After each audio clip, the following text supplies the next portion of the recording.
Olá, estudantes do sexto ano! Nesse vídeo, nós vamos falar sobre potenciação, sobre número quadrado perfeito e vamos também ver que existe algumas potenciações que a gente não precisa efetuar o cálculo da multiplicação para poder chegar no resultado. Então vamos lá!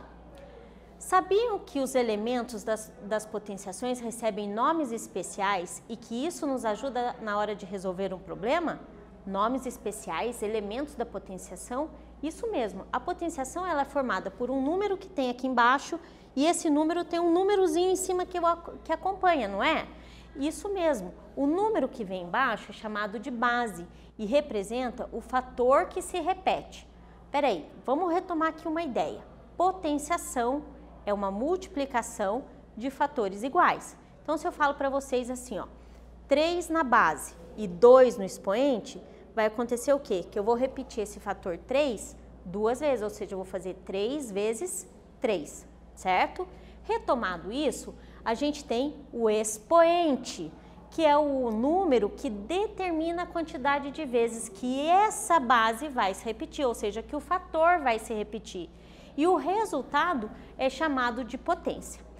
Dito isso, colocados os elementos da potenciação com seus nomes especiais e a função de cada um nessa operação, a gente pode se perguntar como calculamos uma potência. Então, como que a gente calcula?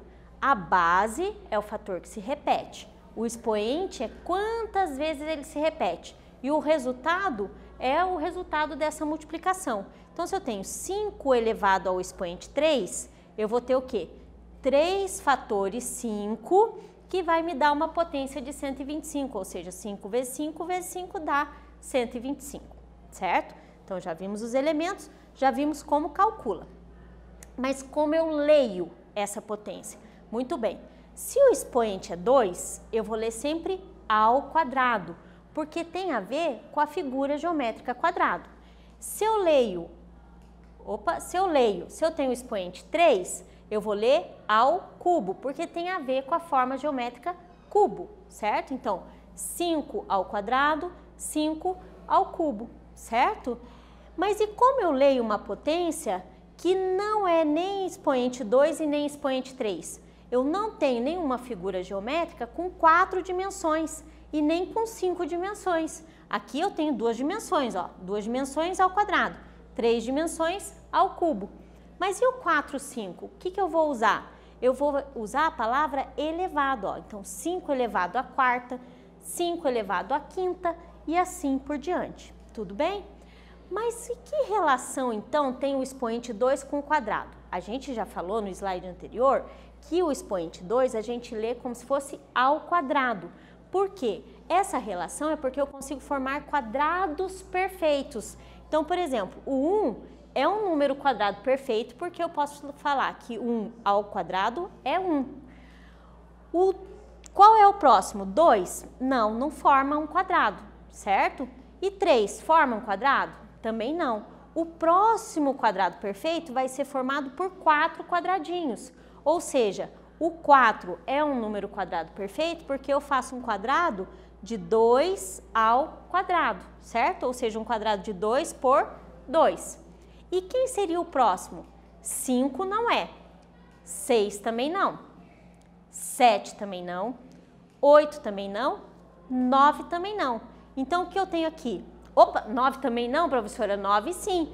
9 é um quadrado perfeito, porque eu formo um quadrado de 3 por 3, ou seja, 3 ao quadrado é igual a 9, beleza? Então, esses números que eu consigo formar quadrados perfeitos são números que são expoente 2, são potências de expoente 2, e por isso que a gente fala 1 ao quadrado, 2 ao quadrado, 3 ao quadrado, ok? Ok. Continuando aqui então, o que a gente tem? São os quadrados perfeitos conforme a professora falou. E a gente também vai ver que a gente tem algumas potenciações que a gente não precisa efetuar a multiplicação para saber o resultado. Que potência que é essa? Por exemplo, quando a minha base é 1, eu posso elevar 1 a qualquer número que vai dar sempre 1, ó. 1 vezes 1 vezes 1 vezes 1, infinitamente 1 não vai dar 1? Então, isso é uma potência que eu não preciso ficar calculando. Se a minha base deu 1, o resultado vai ser 1. Então, nesse vídeo a gente viu o quê? viu a potência, os elementos da potência, a gente viu como resolver uma potência, como se lê uma potência, que são números quadrados perfeitos, e a gente viu também que existe a potência de base 1, não precisa efetuar o cálculo, já dá 1 direto. Espero que vocês tenham gostado e até breve!